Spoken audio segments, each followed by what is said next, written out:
de fées en français. Prince miséricordieux. À travers le vaste désert vert, il y avait une colline. Et en dessous, il y avait une vallée. Et à travers cette vallée, il y avait une vaste mer. Et au bord de la mer, prospérait un royaume. Un royaume magnifique et grand, qui fut gouverné par un roi et une reine. Ils étaient heureux, comme leur sujet, et leur bonheur ne connaissait pas de limites. Et la reine donna naissance à un prince. Mon fils, il sera roi et miséricordieux comme ses parents et sera aimé par ses sujets.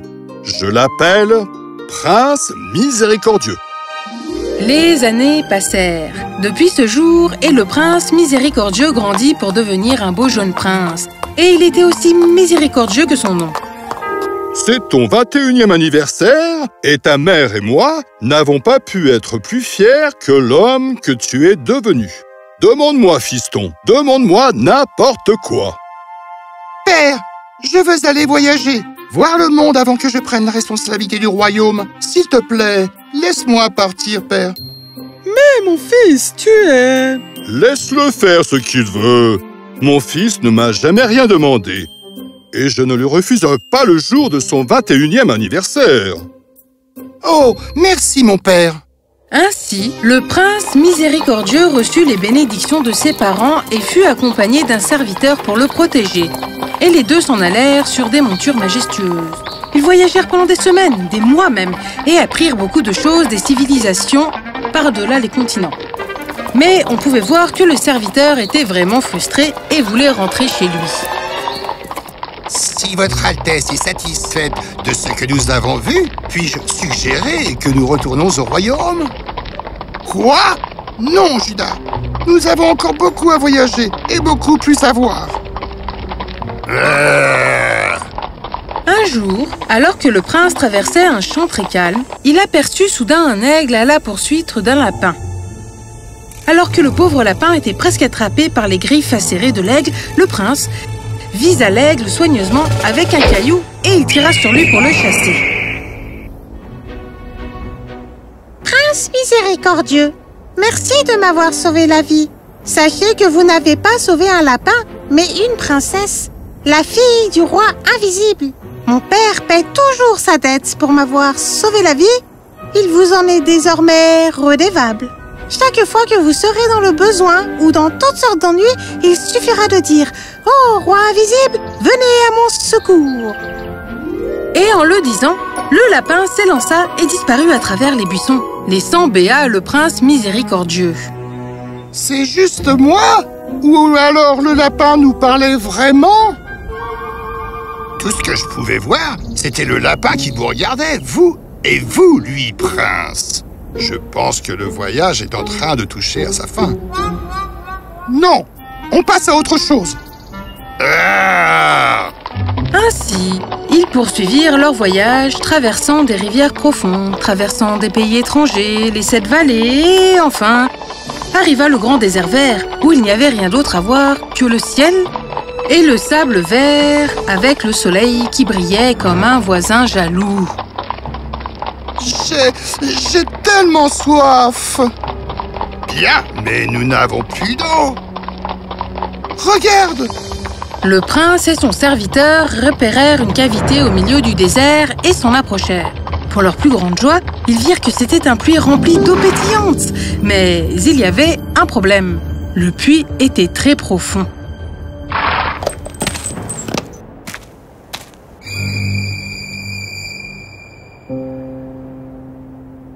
Il n'y a qu'un seul moyen. L'un de nous doit descendre, et puisque je suis beaucoup plus lourd que vous, les mains de votre majesté ne pourront pas me tenir. Je vous suggère que vous vous accrochiez à la corde et je vais vous descendre dans le puits.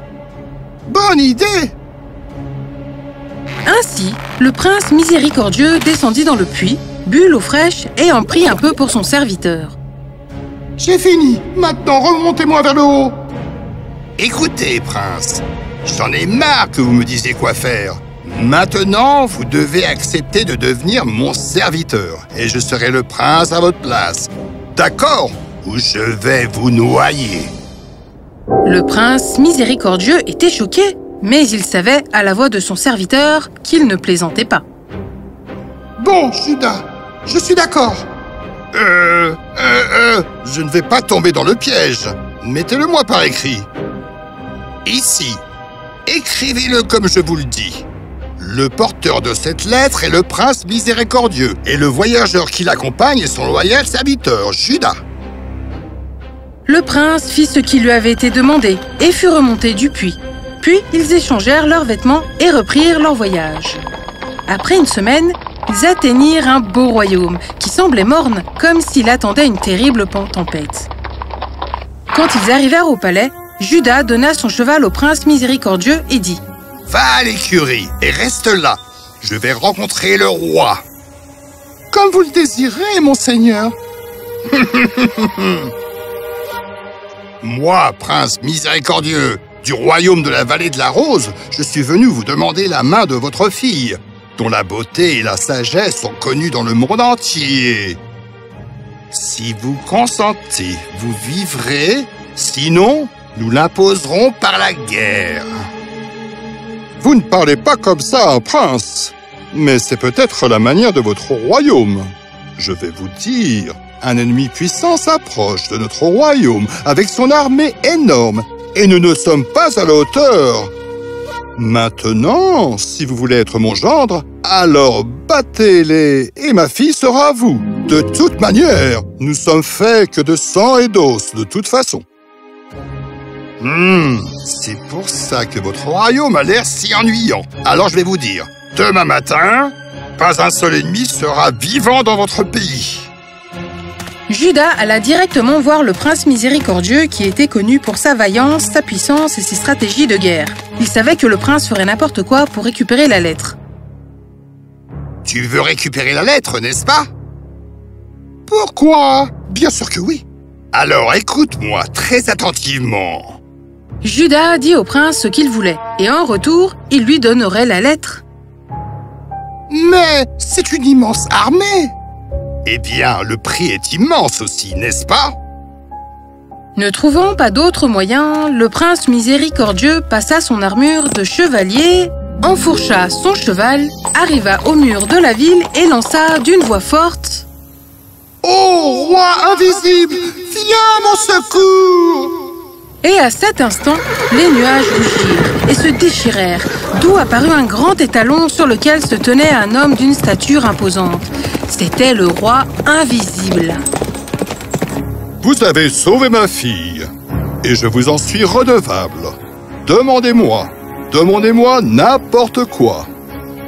Bien sûr, mais n'êtes-vous pas censé être invisible? Seulement pour ce dont je ne veux pas être vu. Maintenant, je t'écoute.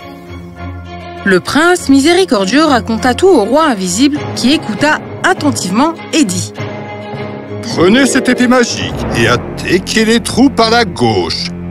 Et moi, sur mon cheval à la main d'or, je les attaquerai par la droite. Une frappe de chaque côté et toute l'armée sera détruite. » Et donc, les deux attaquèrent l'armée. À gauche, les soldats tombaient comme des mouches, et à droite, comme des forêts entières. En moins d'une heure, toute l'armée eut disparu. Ceux qui survécurent finirent par s'enfuir. J'ai payé ma dette. Serrons-nous la main et disons-nous au revoir. Ils se serrèrent la main de la manière la plus amicale. Et puis le roi invisible et son étalon se transformèrent en flammes rouges et disparurent dans les airs. Wow! Le prince miséricordieux retourna à l'étable avec le sourire.